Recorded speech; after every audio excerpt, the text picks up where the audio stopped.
Hello friends, स्वागत है आपका आपके ही channel Reena kids and GK classes में। आज हम जानेंगे मध्यकालीन भारत के इतिहास में मुगल साम्राज्य के बारे में, जिसमें सबसे पहले मुगल साम्राज्य बाबर के बारे में जानेंगे, हुमायूं के बारे में जानेंगे, शेरशाह के बारे में जानेंगे, अकबर के बारे में जानेंगे, जहांगीर के बारे में जानेंगे, शाहजहां के बारे में जानेंगे, औरंगजेब के बारे में जानेंगे। आज हम पूरा मुगल साम्राज्य के बारे में जानेंगे। देखिए, अब हम सबसे पहले मुगल साम्राज्य के बारे में जानेंगे। मुगल वंश का संस्थापक बाबर था। मुगल वंश का संस्थापक कौन था? बाबर था। बाबर एवं उत्तरवर्ती मुगल शासक तुर्क एवं सुन्नी मुसलमान थे। मुगल वंश का संस्थापक कौन था? बाबर था। बाबर एवं उत्तरवर्ती मुगल शासक तुर्क एवं सुन्नी मुसलमान थे।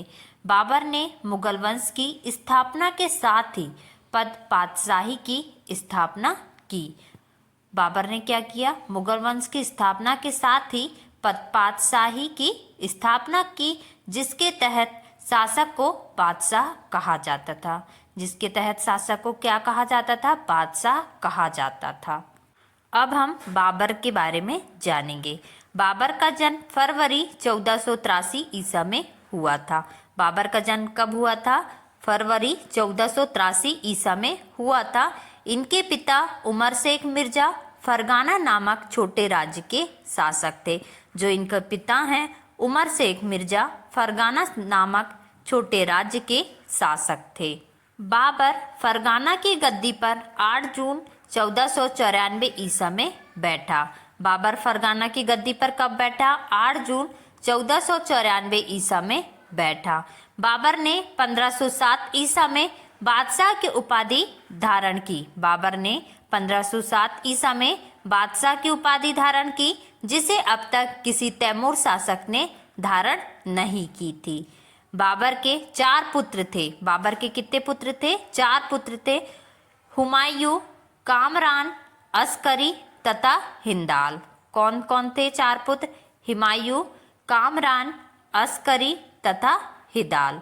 बाबर ने भारत पर 5 बार आक्रमण किया। बाबर ने भारत पर कितने बार आक्रमण किया? 5 बार। बाबर को अपनी उदारता के लिए कलंदर की उपाधि दी थी। बाबर को अपनी उदारता के लिए कलंदर की उपाधि दी थी। ये थी बाबर के बारे में जानकारी। अब हम जानेंगे हुमायूं के बारे में। नसरुद्दीन हुमायूं 29 दिसंबर 1530 ईसा को आगरा में 23 वर्ष की अवस्था में सिंहासन पर बैठा। जो नसरुद्दीन हुमायूं है 29 दिसंबर 1530 ईसा को आगरा में 23 वर्ष की अवस्था में सिंहासन पर बैठा। गद्दी पर बैठने से पहले हुमायूं बदखासा का सूबेदार था। 1533 ईसा में हुमायूं ने दीन पनाह नामक नए नगर की स्थापना की थी। 1533 ईसा में हुमायूं ने दीन पनाह नामक नए नगर की स्थापना की थी। चौसा का युद्ध 25 जून 1539 ईसा में शेरशाह एवं हुमायूं के बीच हुआ। जो चौसा का युद्ध है वो 25 जून 1539 ईसा में शेरशाह एवं हुमायूं के बीच हुआ।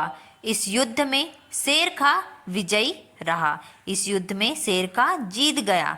इसी युद्ध के बाद शेरशाह ने शेरशाह की पदवी ग्रहण की। इस युद्ध में चौसा के युद्ध में शेरशाह की जीत हुई और इसी युद्ध के बाद शेरशाह ने शेरशाह की पदवी ग्रहण कर ली।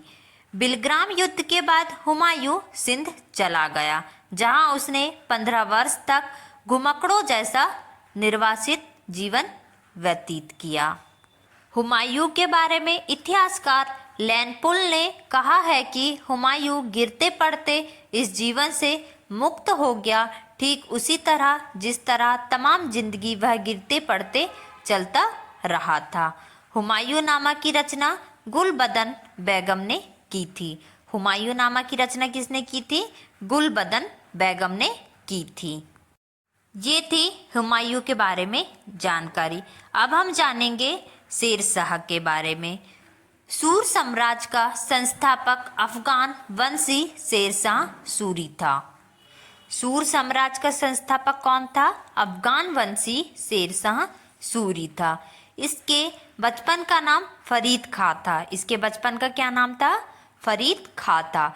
यह सूर वंश से संबंधित था। कौन से वंश से संबंधित था? सूर वंश से संबंधित था। इनके पिता हसन खां जौनपुर राज्य के अंतर्गत सासाराम के जमींदार थे। इनके जो पिता थे शेरशाह के, हसन खां जौनपुर राज्य के अंतर्गत सासाराम के जमींदार थे। फरीद ने एक शेर को तलवार के एक ही वार से मार दिया था। फरीद ने क्या किया था? एक शेर को तलवार के एक ही वार से मार दिया था। हिंद तथा ईरानी वास्तुकला के समन्वय का प्रथम उदाहरण है। हिंद तथा ईरानी वास्तुकला के समन्वय का प्रथम उदाहरण है। शेरशाह का मकबरा, जिसे सासाराम में झील के बीच ऊंचे टीले पर निर्मित किया गया था। शेरशाह का जो मकबरा था, जिसे सासाराम में झील के बीच ऊंचे टीले पर निर्मित किया गया है। शेरशाह का उत्तराधिकारी उसका पुत्र इस्लाम शाह था। शेरशाह का उत्तराधिकारी कौन था? उसका पुत्र इस्लाम शाह था। शेरशाह के समय पैदावार का लगभग 1/3 भाग सरकार लगान के रूप में वसूल करती थी। शेरशाह के समय पैदावार का लगभग जो फसल आती थी उसका लगभग 1/3 भाग सरकार लगान के रूप में वसूल करती थी। कबूलियत एवं पट्टा प्रथा की शुरुआत शेरशाह ने की थी। मलिक मोहम्मद जायसी शेरशाह के समकालीन थे। जो मलिक मोहम्मद जायसी हैं वो शेरशाह के समकालीन थे। अब हम अकबर के बारे में जानेंगे। सम्राट अकबर का जन्म 15 अक्टूबर 1542 ईसा को हमीदा बानो बेगम के गर्भ से अमरकोट के राणावीर साल के महल में हुआ था। सम्राट अकबर का जन्म कब हुआ था? 15 अक्टूबर 1542 ईसा को हमीदा बानो बेगम के गर्भ से अमरकोट के राणावीर साल के महल में हुआ था। अकबर के बचपन का नाम जलाल था। अकबर के बचपन का नाम क्या था? जलाल था। उनका राज्याभिषेक 14 फरवरी 1556 ईसा को पंजाब के कलानौर नामक स्थान पर हुआ था। अकबर के बचपन का क्या नाम था? जलाल था। और उनका राज्याभिषेक 14 फरवरी 1556 ईसा को पंजाब के कलानौर नामक स्थान पर हुआ था। अकबर के शिक्षक अब्दुल लतीफ ईरानी विद्वान था। अकबर के शिक्षक कौन थे? अब्दुल लतीफ ईरानी विद्वान थे। अकबर के दरबार का प्रसिद्ध संगीतकार तानसेन था। अकबर के दरबार का प्रसिद्ध संगीतकार कौन था? तानसेन था। वह जलालुद्दीन मोहम्मद अकबर बादशाही गाजी की उपाधि से राज सिंहासन पर बैठा। वह जलालुद्दीन मोहम्मद अकबर बादशाही गाजी की उपाधि से राज सिंहासन पर बैठा।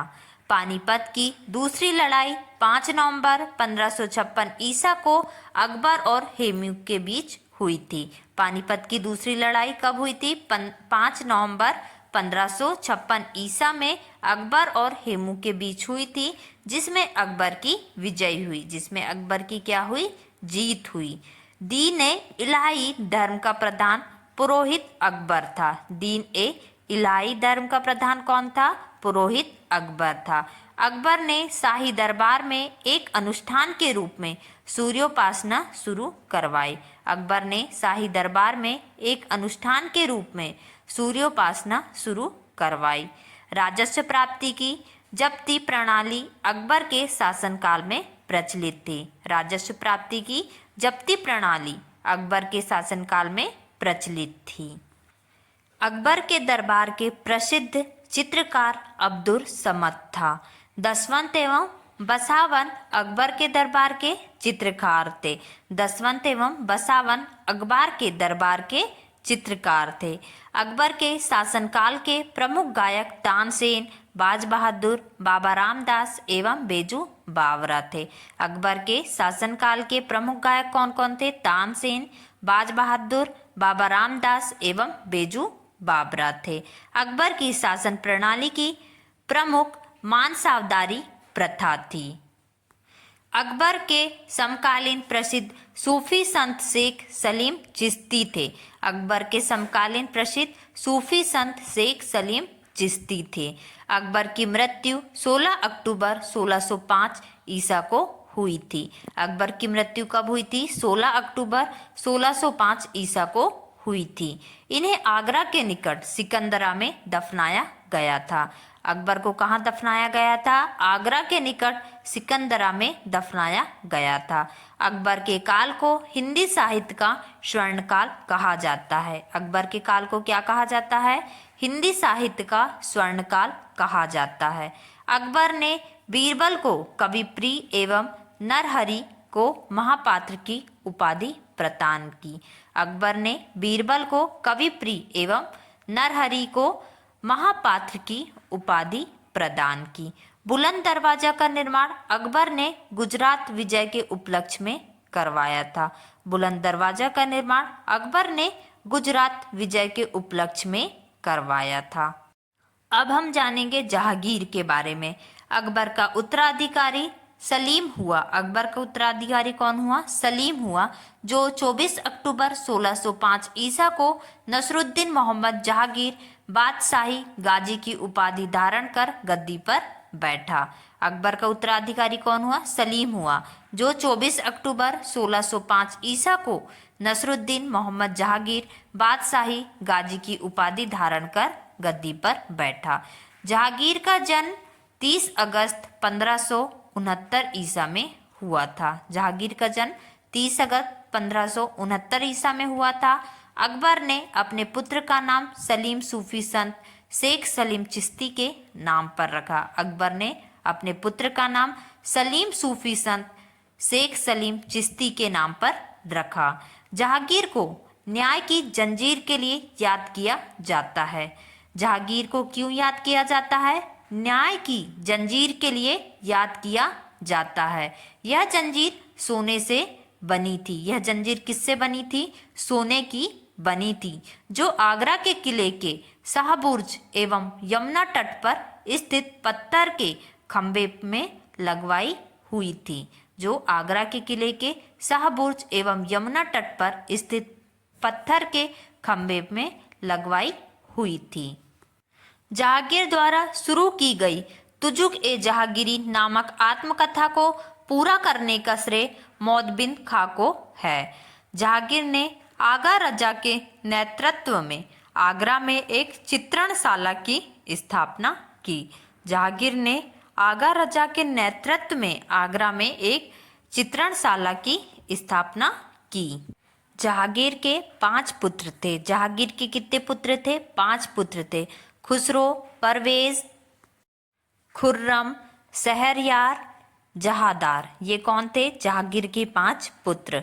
मुगल चित्रकला अपने चरमोत्कर्ष पर जहांगीर के शासनकाल में पहुंची। जहांगीर के दरबार के प्रमुख चित्रकार थे आगा रजा, अबुल हसन, मोहम्मद नासिर, मोहम्मद मुराद, उस्ताद मसूर, विसनदास मनोहर एवं गोवर्धन फारूक बेग एवं दौलत। कौन कौन थे जहांगीर के दरबार के प्रमुख चित्रकार? आगा रजक, अबुल हसन, मोहम्मद नासिर, मोहम्मद मुराद, उस्ताद मसूर, विसनदास मनोहर एवं गोवर्धन फारूक बेग और दौलत। ये कौन थे? जहांगीर के दरबार के प्रमुख चित्रकार थे। अब हम शाहजहां के बारे में जानेंगे। जहांगीर के बाद सिंहासन पर शाहजहां बैठा। जहांगीर के बाद सिंहासन पे कौन बैठा? शाहजहां बैठा। 4 फरवरी 1628 ईसा को शाहजहां आगरा में अबुल मुजफ्फर शहाबुद्दीन मोहम्मद साहब किरण सानी की उपाधि प्राप्त कर सिंहासन पर बैठा। 4 फरवरी 1628 ईसा को शाहजहां आगरा में अबुल मुजफ्फर शहाबुद्दीन मोहम्मद साहब किरण सानी की उपाधि प्राप्त कर सिंहासन पर बैठा। शाहजहां ने आसफ खां को वजीर पद एवं महावत खां को खान खाना की उपाधि प्रदान की। शाहजहां ने आसफ खां को वजीर पद एवं महावत खां को खान खाना की उपाधि प्रदान की। किसने किया ये? शाहजहां ने। शाहजहां ने आसफ खां को वजीर पद एवं महावत खां को खान खाना की उपाधि प्रदान की। ताजमहल का निर्माण करने वाला मुख्य स्थापत्य कलाकार उस्ताद अहमद लाहौरी था। ताजमहल का निर्माण करने वाला मुख्य स्थापत्य कलाकार कौन था? उस्ताद अहमद लाहौरी था। शाहजहां ने 1632 ईसा में अहमदनगर को मुगल साम्राज्य में मिला लिया। शाहजहां ने 1632 ईसा में अहमदनगर को मुगल साम्राज्य में मिला लिया। आगरे के जामा मस्जिद का निर्माण शाहजहां की पुत्री जहां आरा ने करवाई। आगरा के जामा मस्जिद का निर्माण किसने करवाया? शाहजहां की पुत्री जहां आरा ने करवाई। शाहजहां के प्रमुख चित्रकार मोहम्मद फकीर एवं मीर हासिम थे। शाहजहां के प्रमुख चित्रकार कौन कौन थे? मोहम्मद फकीर एवं मीर हासिम थे। शाहजहां ने दिल्ली में एक कॉलेज का निर्माण एवं दारुल बका नामक कॉलेज की मरम्मत कराई। शाहजहां ने क्या किया? दिल्ली में एक कॉलेज का निर्माण कराया एवं दारुल बका नामक कॉलेज की मरम्मत कराई। ये थी शाहजहां के बारे में जानकारी। अब हम जानेंगे औरंगजेब के बारे में। औरंगजेब का जन्म 24 अक्टूबर 1618 ईसा को दोहान गुजरात नामक स्थान पर हुआ था। औरंगजेब का जन्म कब हुआ था? 24 अक्टूबर 1618 ईसा को दोहात गुजरात नामक स्थान पर हुआ था। औरंगजेब के बचपन का अधिकांश समय नूरजहां के पास बीता। औरंगजेब का बचपन का जो समय था वो अधिकतर कहाँ बीता और किसके पास बीता? नूरजहां के पास बीता। 18 मई 1637 को फारस के राजघराने की दिलराज बानो बेगम के साथ औरंगजेब का निकाह हुआ। 18 मई 1637 को फारस के राजघराने की दिलराज बानो बेगम के साथ औरंगजेब का निकाह हुआ। औरंगजेब के गुरु थे मीर मोहम्मद हकीम। औरंगजेब के गुरु कौन थे? मीर मोहम्मद हकीम। औरंगजेब सुन्नी धर्म को मानता था। औरंगजेब कौन से धर्म को मानता था? सुन्नी धर्म को मानता था। उसे जिंदा पीर कहा जाता था। और उसे क्या कहा जाता था? जिंदा पीर कहा जाता था।